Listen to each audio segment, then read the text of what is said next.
Hi friends, my name is Katya. This is Kat Reads a Lot. Welcome back to my channel. This video is going to be all about books and the Met Gala. But every single year I really look forward to the Met Gala, and I've done book recommendations based on Met Gala looks in the past, just on like TikTok and Instagram reels. But I thought it might be fun to do a long form video so that I can really talk about exactly why I think a book evokes a similar mood or feeling as a particular fashion look. Because something that I value so much about fashion is the intentionality and the purpose that goes into crafting a specific look, and so often the kind of storytelling that can come from it. So if a look is telling a certain story, I would love to recommend a book that I think ties into that as well. When it comes to that, some are definitely easier than others, and there were some looks that I absolutely loved that I couldn't come up with a specific book for. But if you love fashion and the Met Gala as much as I do, let me know what one of your favorite looks was down below. I would love to hear about it. Now, The Garden of Time is actually a short story, and you can find it online if you want to read it. I'll link it down below because that's where I read it on the day of the Met Gala. But the story is basically about this very rich couple who are living in this beautiful manor, and it's got this garden where if you pick the flowers, if you destroy a flower, it will stop time for a limited period of time. And there's this mob who is slowly coming towards them, and they're so desperate to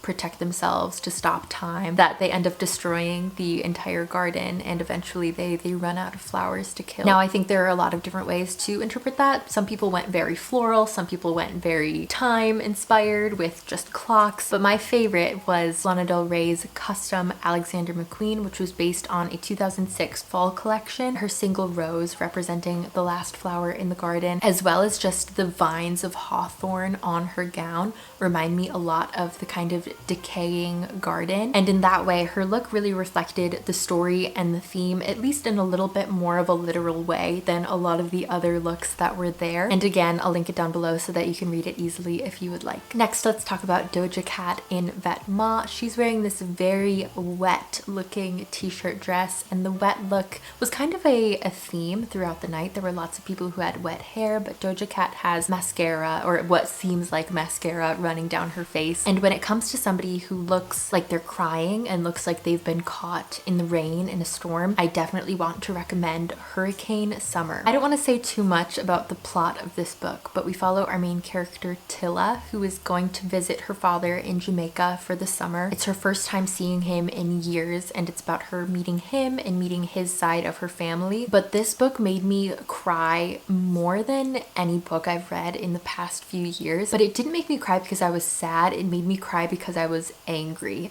It is so rare for me. I can't even think of another book that has made me cry just because I felt so upset for a character and so angry on her behalf and so indignant at the things that she was going through and the way that people were treating her. I was like sobbing because of this book. The mascara was running down my face, even more so than Doja. I would definitely recommend checking trigger warnings before reading this book, just because it is like very heavy. I don't think I even realized just how heavy it was going to be before starting it, but I was so invested in this main character and in her having some kind of happy ending. And I think that if you like this kind of untraditional Doja Cat look, you might also really enjoy this book. Mona Patel, who is a celebrity who I had no familiarity before the Met Gala, wore this beautiful mechanical butterfly gown by Iris van Herpen. I thought that this was one of the most stunning looks of the night, and I thought it got overlooked a little bit. But in recommending a book for this particular look, I really wanted to focus on the butterfly as a theme of rebirth and talk about a book with a character who is moving from one phase of life into another. Even though things can sometimes look a little bit dark, you're just in your chrysalis and soon you will blossom into a beautiful butterfly.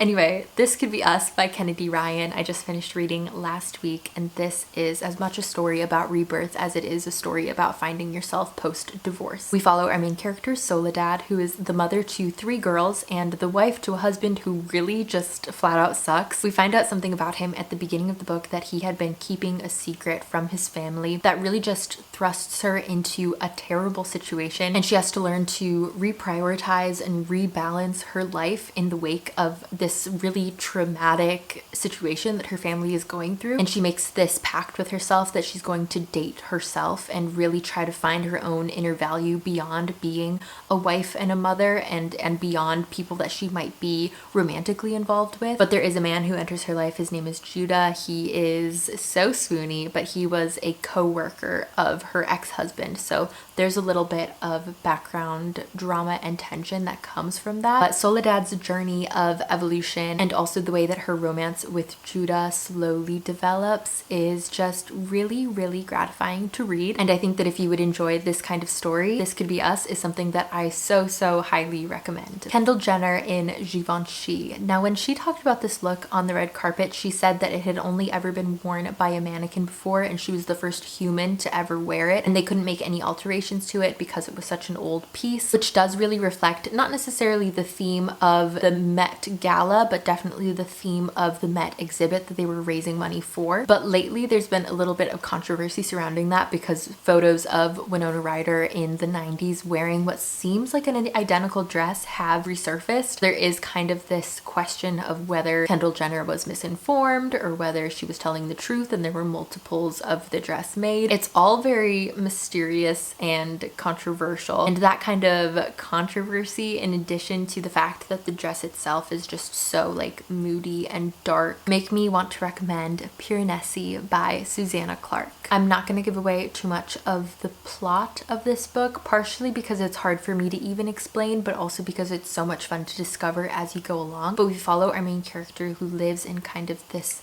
labyrinth, and he is searching for something, we don't know what, and he keeps reporting to this one specific person his kind of ideas about this place in which he is trapped, and it creates a very creepy, mysterious, kind of confusing but in a good way kind of story, the dark vibe of which I think you would really enjoy if you like the way that this Kendall Jenner looks. Next, Rebecca Hall in Danielle Frankel. This gown to me looks like she took the Sleeping Beauty theme very literally, like she emerged from a pond in a fairy tale, and for that reason I'm going to recommend Thornhedge by T. Kingfisher. This book is a twist on the Sleeping Beauty fairy tale. We follow our main character Toadling, who has been tasked with stopping anybody from reaching Sleeping Beauty. So she's protecting her in a way, but also trying to prevent anyone from waking her up, and you find out over the course of the story exactly why that is happening. This book was really surprising, and I loved the characters and how dark and moody but also fairy tale-esque the story was. And I think that if you like the dreamy, watery, fairy tale-esque mood of this gown, you might also really enjoy this short little Sleeping Beauty story. If your favorite Met Gala look was Eddie Redmayne and Hannah Bagshawe in this coordinating, matching Steve O. Smith set, I think you would also appreciate a book couple who is not only willing to wear matching outfits, but who is excited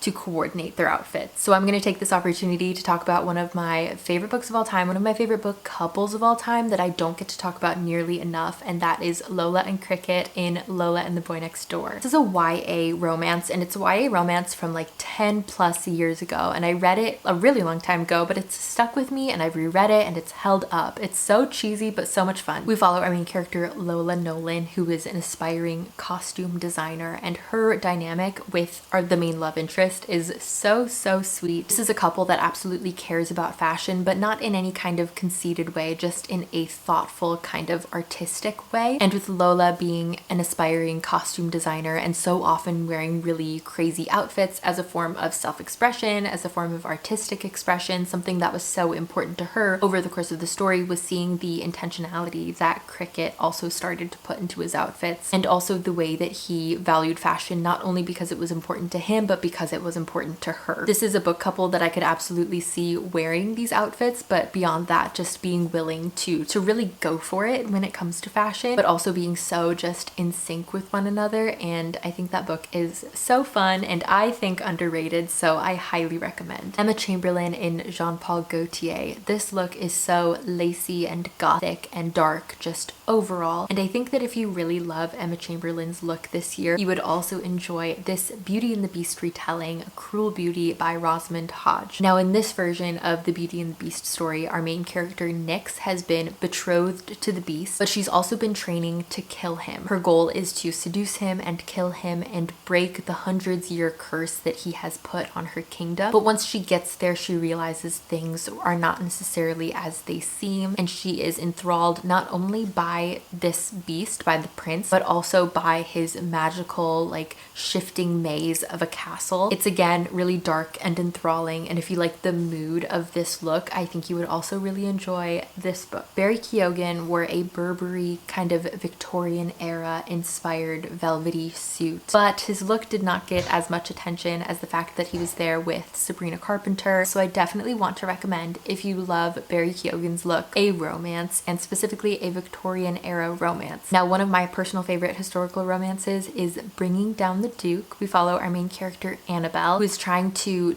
recruit men of influence, so famous like dukes and counts and etc., to help support and champion women's suffrage. And so we follow Annabelle as she meets the Duke of Montgomery, I believe, and tries to get him to help her cause, and he's a little bit hesitant at first, but the two of them end up obviously falling in love. I haven't read this book in a few years, but when I did read it, I finished it in one night because I was so glued to the page. And the ending, although it's a little cheesy, very deeply romantic and definitely one of my favorites. Elle Fanning wore Balmain and Cartier in this really stunning glassy gown. Now I keep seeing people referring to this as her looking like she's frozen or she's made of glass, but when I saw it I thought of water, especially in the cascading of the bottom part of the skirt. Now the fact that this gown reminds me so much of water makes me think of Our Wives Under the Sea by Julia Armfield. This book follows our main character Miri, whose wife Leah had gone on this submarine expedition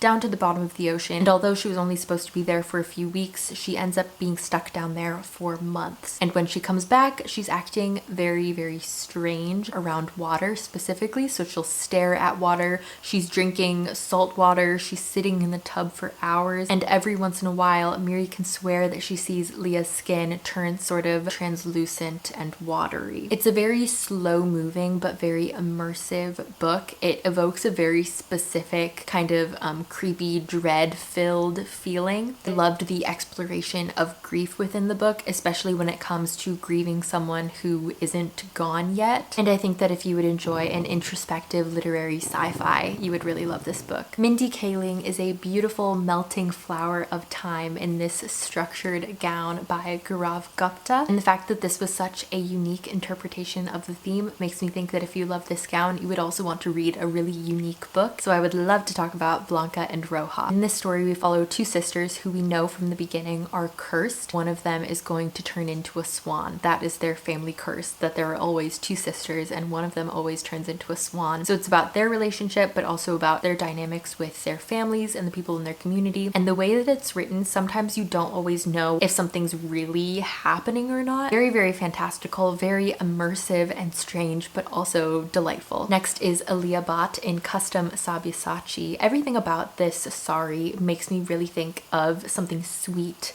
and romantic, and that makes me think of Jane Austen. Now, Recipe for Persuasion, I believe, is the second book in this series. It's a collection of Jane Austen retellings, but this one was my favorite in particular. This book follows our main character Ashna, who is a very successful chef, and she's asked to go on this cooking show called Cooking with the Stars, which is like Dancing with the Stars, but with cooking instead, which is just such a fun concept and something that I wish desperately existed in real life. But she is paired with this famous athlete named Rico, and what we come to find out is that Ashna and Rico actually dated in the past. They were in love and something tore them apart, and this is kind of their second chance at getting to know one another again and maybe fall in love. This, like Jane Austen's original Persuasion, is not necessarily a super breezy rom-com, but rather something that is really romantic. So I think that if you're looking for something as beautifully romantic as this sari, you would also really enjoy this book. Davine Joy Randolph in Gap by Zac Posen.